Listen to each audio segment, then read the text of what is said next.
kesehatan, kebahagiaan, dan selalu semangat ya. Hai, kembali lagi bersama saya Mailinda, guru BK dari SMP Islam An-Nawawiyah. Biar lebih semangat nih ya, kita cek suara dulu yuk dengan salam setara. Masih ingat kan? Salam setara, semangat dunia remaja. Sebelumnya kita mulai dengan doa terlebih dahulu yuk, agar ilmu yang kita dapatkan bermanfaat dan barokah. Bismillahirrahmanirrahim. Dalam video kali ini kita akan membahas materi setara dengan topik kekerasan berbasis seksual dan gender. Dan yang akan kita pelajari dalam video kali ini adalah 1. Pengertian dari kekerasan berbasis seksual dan gender. Yang kedua adalah penyebab terjadinya kekerasan berbasis seksual dan gender. Dan yang ketiga adalah bentuk dan dampaknya. Serta yang keempat adalah cara pencegahan kekerasan berbasis seksual dan gender. Tujuan pembelajaran topik kekerasan berbasis seksual dan gender adalah yang pertama, peserta didik dapat memahami pengertian dari kekerasan berbasis seksual dan gender. Yang kedua, peserta didik dapat mengetahui penyebab terjadinya kekerasan berbasis seksual dan gender. Dan yang ketiga adalah peserta didik mengetahui bentuk dan dampak dari kekerasan berbasis seksual dan gender. Serta yang keempat, peserta didik mampu mengatasi dan mencegah terjadinya kekerasan berbasis seksual dan gender. Langsung aja yuk. Kira-kira apa sih kekerasan berbasis seksual dan gender itu?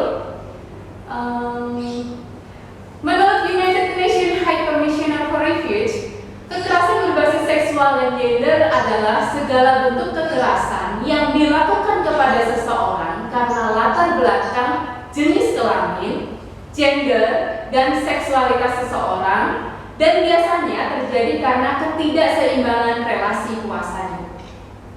Kekerasan berbasis seksual dan gender ini dapat terjadi kepada siapa saja loh, baik perempuan, laki-laki, muda maupun dewasa. Jadi tetap jaga diri ya.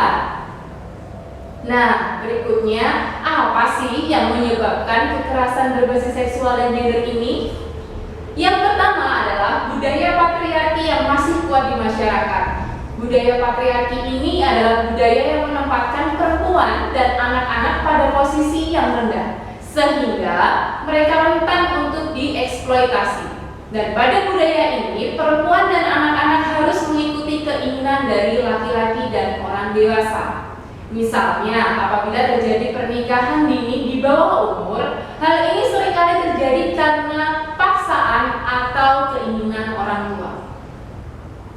Dan yang kedua adalah relasi kuasa yang tidak seimbang antara pelaku dan korban. Ketidakseimbangan relasi kuasa ini dapat terjadi karena gender, relasi antara laki-laki dan perempuan, kemudian usia, orang dewasa dan anak-anak, kemudian ada status sosial antara pimpinan dengan bawahan, kemudian ada juga etnisitas, yaitu kelompok etnis yang mayoritas serta minoritas.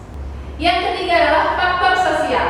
Terdapat beberapa faktor sosial yang menyebabkan kekerasan berbasis seksual dan gender ini semakin menjadi-jadi, yaitu peperangan dan kemiskinan. Bentuk dan dampak dari kekerasan berbasis seksual dan gender ini terjadi dalam 3 cara, yaitu fisik, psikis, dan seksualitas. Bentuk kekerasan secara fisik contohnya adalah memukul, menggigit, kemudian ada menendang, mengekang, menjambak, mencekik, dan melempar barang serta menggunakan senjata tajam. Nah, dampaknya apa saja nih? Dampaknya adalah terjadinya luka, kemudian bisa juga terjadi cacat fisik secara permanen maupun sementara, kemudian kekurangan nutrisi pada tubuh. Dan yang kedua, bentuk kekerasan secara psikis. Contohnya adalah menghina, berteriak, menyebut-nyebut kesalahan di masa lampau, kritik yang dilakukan secara terus-menerus, mengungkapkan ekspektasi yang negatif, mempermalukan, menyangkali kesempatan, mendiskriminasi, bahkan mengucilkan. Dampak psikisnya adalah yang pertama, timbulnya kemarahan. Yang kedua, timbulnya rasa cemas. Dan yang ketiga adalah rasa ketakutan yang berlebihan, rasa malu, kemudian ada membenci diri sendiri, bahkan menyalahkan diri sendiri.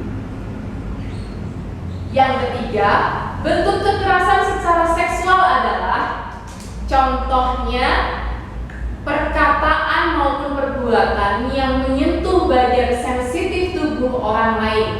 Kemudian ada menyentuh sebagai aktivitas seksual di luar kehendak orang tersebut.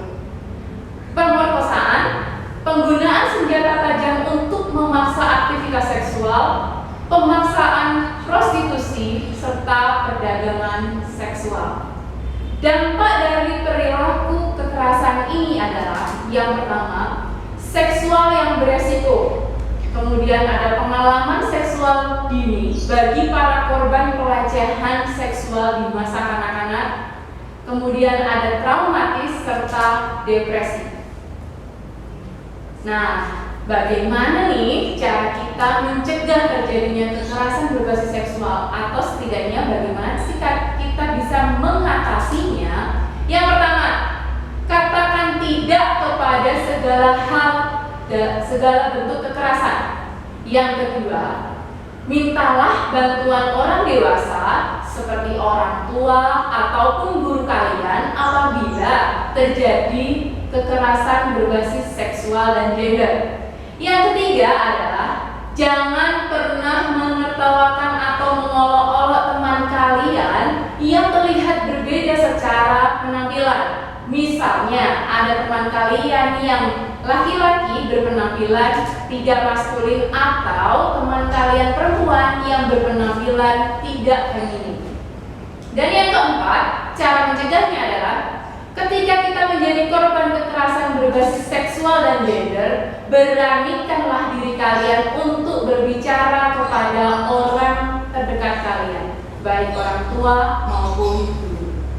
Nah, itulah pembahasan topik kekerasan berbasis seksual dan gender dalam video kali ini. Gimana? Sudah paham kan? Mengerikan banget ya dampak yang disebabkan oleh kekerasan berbasis seksual dan gender ini. Jangan sampai ini terjadi pada kita dan keluarga kita. So, stop kekerasan berbasis seksual dan gender apapun itu bentuknya. Tidak ada pembenaran untuk melakukan kekerasan. Jadilah pelopor yang memutuskan mata rantai kekerasan berbasis seksual dan gender. Mulailah dari diri kalian sendiri. Terima kasih semuanya. Sampai jumpa di video yang berikutnya. Salam setara. Semangat dunia remaja.